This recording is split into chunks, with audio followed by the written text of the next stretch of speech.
Hi, I'm Petre Popescu and welcome back to my course on Spring Boot. In this lesson, we'll be looking at Thymeleaf Template Engine. Now, Thymeleaf is a rather old technology. I didn't choose it because it is the best, because it is modern, or because it is new. The only reason I chose it is that even though it is old, it's still quite used in the industry. And it is a perfect example on how you can integrate Spring with a template agent so that you can do both front-end and back-end at the same time. There are other template engines, maybe some are better, some are worse, some are older, some are new.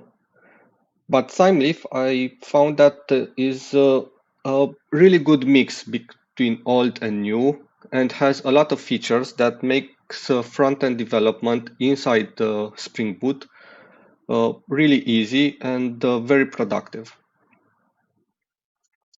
So, as I said earlier in the course, if you want to return an HTML page, you will have to use @controller for your controller. I have this test controller which we created earlier, and here I have uh, a simple method that returns test.html. As you can see, it returns a string, not an actual HTML page. This is because Thymeleaf will search for the HTML page with this name inside our resources folder and templates.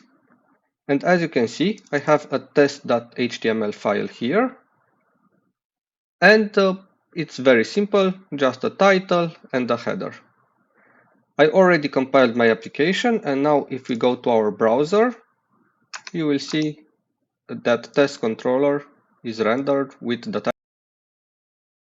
Now, let's go back to our controller, because Thymeleaf has a lot more features.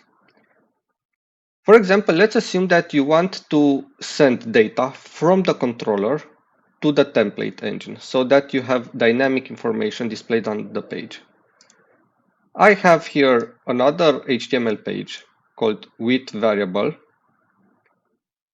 and I created the template. From the controller, we'll be sending an attribute with the attribute name, and the value, my name. In order to do this, we need to have model, this model from org Spring Framework UI, as an input parameter. This will allow us to send information from our controller to the template engine. And now if we go to our HTML page, we can see that we can access the variable. There are a few keywords and special characters that you need to know and to memorize in order to use Thymeleaf properly. One is the th keyword, and if you use th, it will instruct Thymeleaf that this part of the code, this part of the HTML code, must be interpreted by the template engine and not rendered as HTML. So in this case, we use th and the keyword text to specify that what is here, so this text will be replaced by the variable. The variable must be with the $sign and under brackets. So $sign and brackets represent a variable. Similarly, we can use string concatenation. For here, I used a span tag in order to integrate the text. Below, I used again th text. However, instead of using a span to integrate the name, I use string concatenation, and this is done using these bars. So the text that is between these bars will be concatenated. It's similar to using the plus sign in Java. And we have normal text, welcome, and to my fancy website. However, we want the name to be the variable. So just like before, we use the dollar sign and brackets to integrate the variable. I used the with variable.html, and now if we go to our browser and access this page, you will see that the variable that we sent from our controller, in this case my name, is sent to the template engine. If we, for example, change this to Petre Popescu 2 and reload our application, we can refresh our page, and as you can see now it is Petre Popescu 2. Thymeleaf also allows us to insert links from the template engine to one of the controller. We need to know what the link is. For example, I have a list here and an HTML page which will contain a link. So let's go to our links HTML, and again we use the h keyword and href, which is standard HTML, to insert a link. This is done using the attribute, which represents a path, and we use this character to specify that this is a relative path to the server root. This way we don't need to include a domain name, a port, or anything. Thymeleaf will know how to insert it so that the link is relative to the root of the server. And list.html. Now if we go to our HTML page, you will see that we have a link, and if we inspect the element, you'll see that it is /list.html. Clicking it actually works, and we get an HTML page which has a list with 1, 2, and 3 elements. Let's see how this list was actually created, because I didn't just insert 1, 2, and 3 as list elements. What I did was use the model attribute to send the attributes from the controller to an HTML template in Thymeleaf. So I have an attribute name with my list, and I sent a list of 3 strings. For the model attribute, you can send any object you want. It can be a simple object or a primitive, as well as lists and complex objects. And from the Thymeleaf template, if we go to list iteration.html, you will see that we can actually access that list element which we provided. And furthermore, we can iterate over it. To do this, we use a th block, and th block is another special keyword which describes to Thymeleaf that this is a part of the Thymeleaf code that will not be rendered, but instead is being used just as a container, and th each. And for each element in $mylist, which we received from the controller, we get an item which we can then display. So this is just a for iteration, actually a for each iteration between all elements provided in my list, and we are displaying it. Currently we have 1, 2, and 3, and if I add another element, refresh our application, go to our HTML page and refresh the page, you'll see that now we have 4 elements. Thymeleaf is much more powerful. What happens if we want in a custom HTML attribute to send data from our controller? Again, with the th keyword and th followed by any attribute, will say to Thymeleaf that, okay, let's interpret what is happening here, and it will have this attribute with the variable that we provided. And in this case, I actually did a method call from my list to get the number of elements.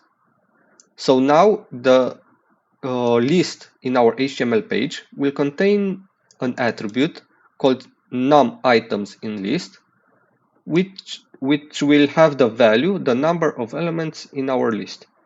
And if we go back to our HTML page and inspect our code, you will see that our list actually does contain everything that we have. The num items in list 4, as well as 4 LE tags with each element from our list. One final thing to know about the Thymeleaf, and this is only for the beginning of Thymeleaf, because Thymeleaf is much more complex and we'll be covering a lot more things throughout the course, including how to send data from a Thymeleaf form and how to bind a Thymeleaf form to data received from the controller and send the data back using that form. So in Thymeleaf, you also have components.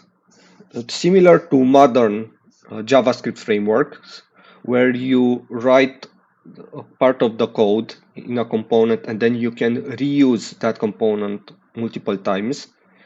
Thymeleaf offers a similar functionality and it is called fragments.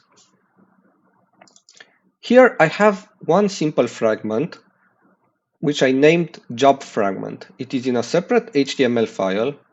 It doesn't matter the package name that I use.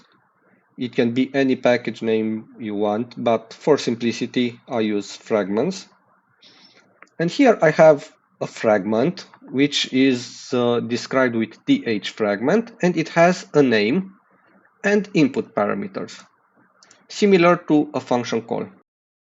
And in this fragment, I have an an ht tag, which contains a text, and another paragraph which contains a job name.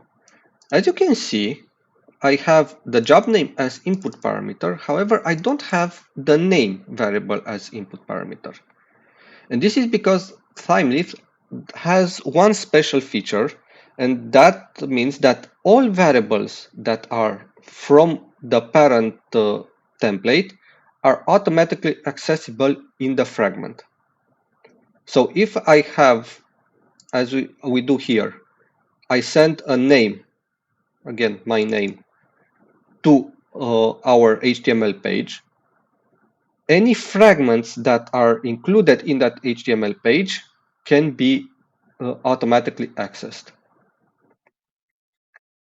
For this simple template, I could have made it so that job name is not present here. It can be a fragment without any input parameters, but to show how things work, I added it. And now, if we go to our HTML page, which is named with fragment, you will see that again I have a th block which iterates over all the jobs, and then I have a div. However, this div will be replaced because I have the keyword th replace with a fragment, and I specify the fragment.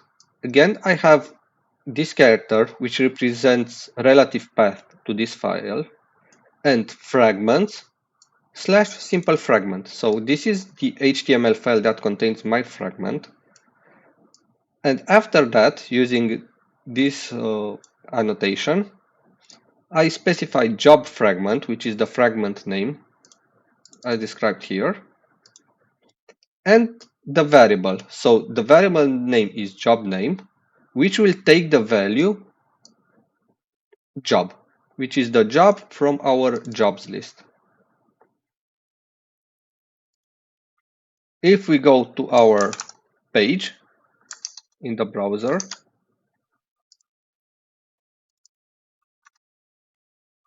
you will see that we have 3 times rendered uh, the same fragment, which contains different data. We have job title 1, job title 2, and job title 3. This is because Thymeleaf interpreted this HTML page. It saw that, okay, I have a fragment here. Let's see what fragment. And then it went and rendered the fragment accordingly, based on what is described here. And as you can see, the name was accessible, and I also provided a job name. That's about it for getting started with Thymeleaf. As you can see, it has a lot of features. It makes it very easy to send data from the controller to our Thymeleaf template. It also makes it easy to create components that then can be reused and can have parameter passed to them from one template to another. This just scratches the surface on what Thymeleaf can do. In a future lesson, I will show you how to bind an object from the controller to a form so that we have data automatically populated in a HTML form if the data is received from the controller, and also how to properly submit that form so that we can get the information back to our controller. Furthermore, Thymeleaf will also allow us to have complex forms with multiple nested objects and even list of objects. As I said, we are just scratching the surface. So I hope I'll see you again in our next lesson, where we'll be showing how to submit the data to a controller using both JSON and Thymeleaf, and how to bind this information, this data, to a Thymeleaf form. That's all for now, and I hope I'll see you next time.